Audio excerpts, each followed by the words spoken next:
ಅಂತೂ ಇಂತೂ ಕರವೇ ನಾರಾಯಣಗೌಡರಿಗೆ ಬಿಡುಗಡೆ ಭಾಗ್ಯ ಸನ್ನಿಹಿತವಾಗೋ ಸಾಧ್ಯತೆ ಅಷ್ಟೇ. ಯಾಕಂತಂದ್ರೆ ಬೇಲ್ ಈಗ ಗ್ರಾಂಟ್ ಆಗಿದೆ, ಜಾಮೀನು ಮಂಜೂರಾಗಿದೆ, ಬಿಡುಗಡೆ ಇನ್ನೂ ಇಲ್ಲ. 30ನೇ ACMM ಕೋರ್ಟ್ನಿಂದ ಬೇಲ್ ನೀಡಲಾಗಿದೆ. ಇಬ್ಬರು ವ್ಯಕ್ತಿಗಳ ಶ್ಯೂರಿಟಿಯೊಂದಿಗೆ ಜಾಮೀನನ್ನ ಮಂಜೂರು ಮಾಡಲಾಗಿರೋದು. ನಿನ್ನೆ ಜಾಮೀನು ಅರ್ಜಿ ವಿಚಾರಣೆಯನ್ನ ನಡೆಸಿ ತೀರ್ಪನ್ನ ಇವತ್ತಿಗೆ ಕಾಯ್ದಿರಿಸಿತ್ತು ಕೋರ್ಟ್. ಇವತ್ತು ಅಥವಾ ನಾಳೆ ಜೈಲಿನಿಂದ ರಿಲೀಸ್ ಆಗೋ ಸಾಧ್ಯತೆ ಇದೆ. ನಾಮಫಲಕ ವಿಚಾರಕ್ಕೆ ಸಂಬಂಧಪಟ್ಟಂತೆ ಅರೆಸ್ಟ್ ಆಗಿ ಬಂಧನ ಮುಕ್ತರಾಗಿದ್ರು.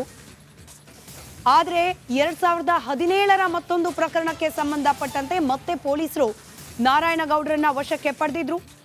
ಜಾಮೀನಿಗೆ ಕೋರಿ ಅರ್ಜಿಯನ್ನ ಸಲ್ಲಿಸಲಾಗಿತ್ತು. ಅದರ ವಿಚಾರಣೆ ನಿನ್ನೆ ಕೋರ್ಟ್ನಲ್ಲಿ ನಡೆದಿತ್ತು. ಇವತ್ತಿಗೆ ತೀರ್ಪನ್ನ ಕಾಯ್ದಿರಿಸಲಾಗಿತ್ತು. ಇವತ್ತು ಜಾಮೀನು ಮಂಜೂರಾಗಿದೆ. ಆದರೆ ಇವತ್ತು ಅಥವಾ ನಾಳೆ ರಿಲೀಸ್ ಆಗುವ ಸಾಧ್ಯತೆ. ಒಂದಷ್ಟು ಫಾರ್ಮಲ್ ಪ್ರೊಸೀಜರ್ಗಳು ಅದೆಲ್ಲವನ್ನ ಅನುಸರಿಸಿದ ನಂತರದಲ್ಲಿ ಜೈಲಿನಿಂದ ಬಿಡುಗಡೆ.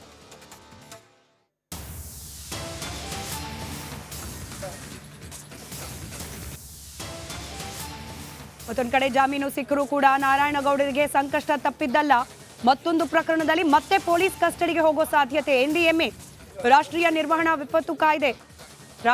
ವಿಪತ್ತು ನಿರ್ವಹಣಾ ಕಾಯ್ದೆ ಅಡಿಯಲ್ಲಿ ಮತ್ತೆ ಕಸ್ಟಡಿಗೆ ತೆಗೆದುಕೊಳ್ಳಕ್ಕೆ ಪೊಲೀಸರು ಸಿದ್ಧರಾಗಿದ್ದಾರೆ. ಹಲಸೂರು ಗೇಟ್ ಪೊಲೀಸರಿಂದ ಮತ್ತೆ ಕಸ್ಟಡಿಗೆ ಪಡೆಯೋಕೆ ಸಿದ್ಧತೆಯನ್ನ ಮಾಡಿಕೊಳ್ಳಲಾಗ್ತಾ ಇದೆ. 1ನೇ ACMM ಕೋರ್ಟ್ ಮುಂದೆ ಹಾಜರುಪಡಿಸಲಿದ್ದಾರೆ ಪೊಲೀಸರು.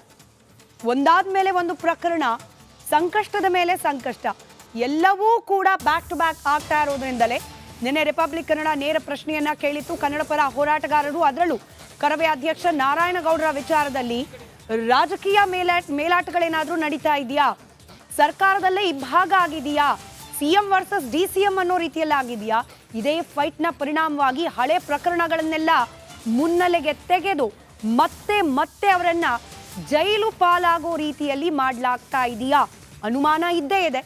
ಈಗ ಆಲ್ರೆಡಿ 2ನೇ ಪ್ರಕರಣ ಇದು, ಬಂಧನಕ್ಕೊಳಗಾಗಿರೋದು 2017ರ ಪ್ರಕರಣಕ್ಕೆ ಸಂಬಂಧಪಟ್ಟಂತೆ. ಈ ಪ್ರಕರಣಕ್ಕೆ ಜಾಮೀನು ಮಂಜೂರಾಗಿದೆ. ಇದಾದ ನಂತರ ಮತ್ತೊಂದು ಪ್ರಕರಣದಲ್ಲಿ NDMA ಆಕ್ಟ್ ಅಡಿಯಲ್ಲಿ ಬಂಧಿಸಲಿಕ್ಕೆ ಹಲಸೂರು ಗೇಟ್ ಪೊಲೀಸ್ ಸಿದ್ಧರಾಗಿ ನಿಂತಿದ್ದಾರೆ. ಹೀಗಾಗಿ ಜಾಮೀನು ಸಿಕ್ಕು ಬಿಡುಗಡೆ ಆದರೂ ಕೂಡ ಮತ್ತೆ ಅರೆಸ್ಟ್ ಆಗಬಹುದು ನಾರಾಯಣಗೌಡ.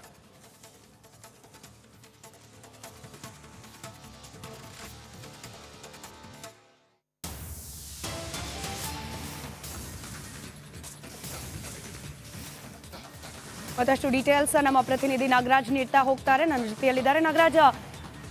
ಈ ಸಾಲಿನಲ್ಲಿ ನಾವು ಗಮನಿಸಿದ್ರೆ 2ನೇ ಪ್ರಕರಣಕ್ಕೆ ಸಂಬಂಧಪಟ್ಟಂತೆ ಅಂದರ್ ಆಗಿದ್ದು, ಈಗ ಜಾಮೀನು ಮಂಜೂರಾಗಿದೆ. ಜಾಮೀನಿನ ಕಂಡೀಷನ್ಸ್ ಜೊತೆಗೆ ಮತ್ತೆ ಅರೆಸ್ಟ್ ಆಗೋ ಸಾಧ್ಯತೆ, ಇದನ್ನು ವಿವರಿಸ್ತಾ ಹೋಗಬಹುದಾ?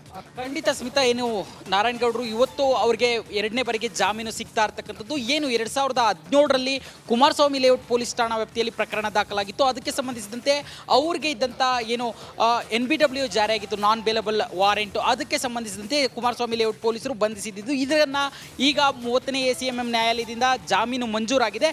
ಇದರ ಬೆನ್ನಲೆಗೆ ಅವರಿಗೆ ಮತ್ತೆ ಪೊಲೀಸರ ವಶಕ್ಕೆ ಹೋಗ್ತಾರ ಒಂದು ಅನುಮಾನ ಇರ್ತಕ್ಕಂಥದ್ದು. ಯಾಕಂತಂದ್ರೆ ಈಗ ಏನು ಹಲಸೂರು ಗೇಟ್ ಪೊಲೀಸ್ ಠಾಣೆ ವ್ಯಾಪ್ತಿಯಲ್ಲಿ ಈ ಹಿಂದೆ ದಾಖಲಾಗಿದ್ದಂಥ ನ್ಯಾಷನಲ್ ಡಿಸಾಸ್ಟರ್ ಮ್ಯಾನೇಜ್ಮೆಂಟ್ ಆಕ್ಟ್ ಅಡಿಯಲ್ಲಿ ಒಂದಷ್ಟು ಏನು ಪ್ಯಾಂಡಮಿಕ್ ಟೈಮಲ್ಲಿ ಅವರು ಪ್ರತಿಭಟನೆಗಳನ್ನು ಮಾಡಿದ್ರು. ಆ ಟೈಮಲ್ಲಿ ಅವ್ರ ಮೇಲೆ ಪ್ರಕರಣ ದಾಖಲಾಗಿತ್ತು. ಈ ನಿಟ್ಟಿನಲ್ಲಿ ಆ ಒಂದು ಪ್ರಕರಣದಲ್ಲೂ ಸಹ ಅವ್ರ ಮೇಲೆ ನಾನ್ ಬೇಲಬಲ್ ವಾರೆಂಟ್ ಇರೋದ್ರಿಂದ ಇದರಲ್ಲಿ ಪೊಲೀಸರು ವಶಕ್ಕೆ ಪಡೆಯುವ ಸಾಧ್ಯತೆ ಇರತಕ್ಕಂಥದ್ದು. ಆದರೆ ಇಲ್ಲಿ ಪ್ರಮುಖವಾಗಿ ಒಂದು ಪ್ರಶ್ನೆ ಕಾಡುತ್ತೆ ನಾರಾಯಣಗೌಡರ ವಿಚಾರಕ್ಕೆ ಬಂದರೆ, ಏನಂತಂದರೆ ಸುಮಾರು ಏನು ಕುಮಾರಸ್ವಾಮಿ ಲೇಔಟ್ ಪೊಲೀಸ್ ಠಾಣಾ ವ್ಯಾಪ್ತಿಯಲ್ಲಿ 16 ಬಾರಿ ಅವ್ರ ಮೇಲೆ ಒಂದು ವಾರೆಂಟ್ ಆಗಿದ್ದು, ಆಗೆಲ್ಲ ಆಕ್ಟಿವ್ ಆಗದೆ ಇರತಕ್ಕಂಥ ಪೊಲೀಸರು, ಮತ್ತೆ ಹಲಸೂರು ಗೇಟ್ನಲ್ಲೂ ಅಷ್ಟೇ ಹಿಂದೆ ಸಾಕಷ್ಟು ಬಾರಿ NBW ಆಗಿದ್ರು ಸಹ ಆಕ್ಟಿವ್ ಆಗದೆ ಇರತಕ್ಕಂಥ ಪೊಲೀಸರು ಈಗ ಏಕಾಏಕಿ ನಾರಾಯಣಗೌಡರ ವಿಚಾರದಲ್ಲಿ ಪೊಲೀಸರು ಇಷ್ಟ ಆಕ್ಟಿವ್ ಆಗ್ತಾ ಇದ್ದಾರೆ.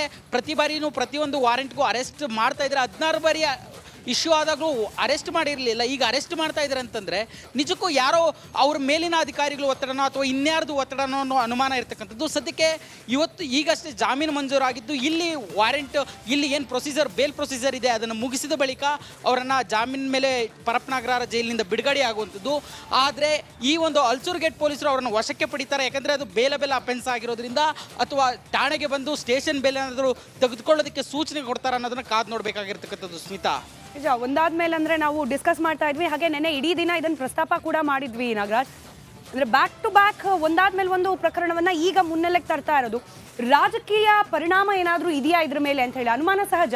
ಖಂಡಿತ ಸ್ಮಿತಾ, ಯಾಕಂತಂದ್ರೆ ಅನುಮಾನ ಬರುತ್ತೆ. ಯಾಕಂತಂದ್ರೆ ಸಾಮಾನ್ಯವಾಗಿ 3 ಬಾರಿ ಕೋರ್ಟ್ ವಿಚಾರಣೆ ಶುರುವಾದ 3 ಬಾರಿ ಕೋರ್ಟ್ಗೆ ಆ ಒಂದು ಪ್ರಕರಣದ ಆರೋಪಿ ಹಾಜರಾಗಿಲ್ಲ ಅಂತಂದ್ರೆ NBW ಇಶ್ಯೂ ಆಗುತ್ತೆ ಕೋರ್ಟ್ನಿಂದ.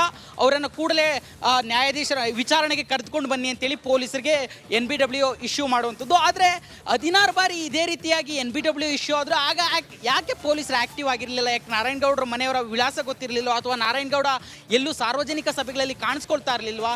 ಪೊಲೀಸರು ಆಗೆಲ್ಲ ಆ್ಯಕ್ಟಿವ್ ಆಗದೆ ಈಗ ಏಕಾಏಕಿ ಅವರು ಜೈಲಿಗೆ ಹೋದ್ರು, ಬರ್ತಾ ಇದ್ದಂಗೆ ಅರೆಸ್ಟ್ ಮಾಡ್ತಾರಂತಂದ್ರೆ ಈಗ ಇಲ್ಲಿ ನಾರಾಯಣಗೌಡರ ವಿಳಾಸ ಹೇಗೆ ಸಿಕ್ತು? ಯಾಕೆ ಇಷ್ಟು ಪೊಲೀಸರು ಆ್ಯಕ್ಟಿವ್ ಆಗ್ತಾರೆ ಅನ್ನೋದು ಬಹಳ ದೊಡ್ಡ ಪ್ರಶ್ನೆ. ಇದನ್ನು ನೋಡ್ತಾ ಇದ್ರೆ ಕಟ್ಟುನಿಟ್ಟಿನ ಸೂಚನೆ ಪೊಲೀಸರಿಗೆ ಸಿಕ್ಕಿದೆ. ಈ ನಿಟ್ಟಿನಲ್ಲೇ ಅವರನ್ನ ಪದೇ ಪದೇ ಅವ್ರ ಮೇಲೆ ಇರತಕ್ಕಂಥ ಹಳೆ ಕೇಸ್ಗಳನ್ನು ಕೆದಕಿ ಅರೆಸ್ಟ್ ಮಾಡೋದು ಬಹಳ ಸ್ಪಷ್ಟವಾಗಿ ಗೊತ್ತಾಗ್ತಾ ಇರ್ತಕ್ಕಂಥದ್ದು ಆಗಿದೆ. ಅವರು ಪೊಲೀಸರು ನಿಜವಾಗ್ಲೂ ಅರೆಸ್ಟ್ ಮಾಡಬೇಕಾಗಿದ್ದರೆ ಏನು 3 ಬಾರಿ ಹಾಜರಾಗಿಲ್ಲ, 4ನೇ ಬಾರಿ ಕೋರ್ಟ್ಗೆ ಪ್ರೊಡ್ಯೂಸ್ ಮಾಡಿದರೆ, 4ನೇ ಬಾರಿ ಇಲ್ಲಾಂದರೆ 5ನೇ ಬಾರಿ ಖಂಡಿತವಾಗ್ಲೂ ಅವ್ರು ಕೋರ್ಟ್ಗೆ ತೆಗೆದುಕೊಂಡೋಗಿ ಅವ್ರನ್ನ ಬಂಧಿಸಿ ತೆಗೆದುಕೊಂಡೋಗಿ ಪ್ರೊಡ್ಯೂಸ್ ಮಾಡಬೇಕಾಗಿತ್ತು.